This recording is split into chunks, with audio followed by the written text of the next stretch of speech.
வணக்கம் நண்பர்களே. இந்த 2024 ஆவணி அவிட்டம் எந்த டைம்ல வருதுன்னு பார்க்கலாம். ஆகஸ்ட் 19, 2024 காலையில 8:10 AM தொடங்குது ஆவணி அவிட்டம். ஆவணி அவிட்டம் எப்ப முடிகிற நேரம்னு பார்த்தோம்னா ஆகஸ்ட் 20, 2024 காலை 5:45 AM முடியுது. ஆவணி அவிட்டம் அப்படின்னாவே எல்லாருக்கும் ஞாபகம் வருது பூணூல் மாத்துறது அப்படின்னு எல்லாருக்குமே தெரியும், ஞாபகம் வரும்.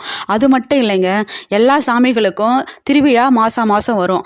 ஆனா வேதங்களுக்குன்னு தனியா சிறப்பான நாள் அப்படி எதுன்னா ஆவணி அவிட்டம் தான். இந்த நாள்ல முக்கியமான ஒரு நிகழ்வு நடந்திருக்குது. ரிக்கு, யஜுர், சாம, அதர்வன வேதங்கள் இருக்கு இல்லையா, அந்த வேதங்களை அசுரர்கள் திருடின்னு போயிட்டாங்க. அதை யாராலையுமே மீட்டு எடுத்துட்டு வரவே முடியல. ஆனா நம்ம மகாவிஷ்ணு என்ன பண்ணாரு, மகாவிஷ்ணு ஐக்கிரிவராக அவதாரம் எடுத்து அந்த வேதங்களை மீட்டு எடுத்துட்டு வராரு. எடுத்து அந்த நாள் தான் ஆவணி அவிட்டம் சொல்றாங்க. அதை தொடக்க நாள்னு சொல்றாங்க. வேதங்களின் ஆரம்ப நாள். அதாவது எந்த தொழிலோ ஏதாவது செய்யணும்னா அன்னைக்கு தொடங்கினா அது ரொம்ப சுபக்ஷமா இருக்குன்னுவாங்க. அது வெற்றில அமோகமா தான் போய் முடியும் அப்படின்னு சொல்லியிருக்காங்க முன்னோர்கள். இந்த ஆவணி அவிட்ட அந்த அன்னைக்கு என்ன பண்ணணும், மஞ்சள் பிள்ளையார் பிடிக்கணும். அது மஞ்சள் பிள்ளையார் பிடிக்கிறதுக்கு உள்ள மூக்குத்தி வச்சு பிடிக்கலாம். அப்படின்னா காயின் காசு ஏதாவது வச்சு பிடிச்சி பிரித்தெட்டில் வச்சு 9 அகல் விளக்குகள் அந்த மஞ்சள் பிள்ளையார பார்த்த மாதிரி எரிவிட்டு இருக்கணுங்க. நைட்ல பௌர்ணமியோட வருது இல்லைங்களா ஆவணி அவிட்டம், அன்னைக்கு வச்சு கும்பிட்டோம்னா ரொம்ப நல்லா இருக்குன்னு சொல்லுவாங்க. ஏன் அந்த 9 அகல் விளக்கு ஏத்துறோம்னு பார்த்தோம்னா 9 நவகிரகங்கள் இருக்குது இல்லையா, அதுல ஏதாவது தோஷங்கள் ஏற்பட்டு இருந்தாலும் நமக்கு நிவர்த்தி அடையும். அதுக்காகவும் இந்த மாதிரி தட்டுல மஞ்சள் பிள்ளையார சுத்தி 9 அகல் விளக்க வச்சுட்டு எடுத்துட்டு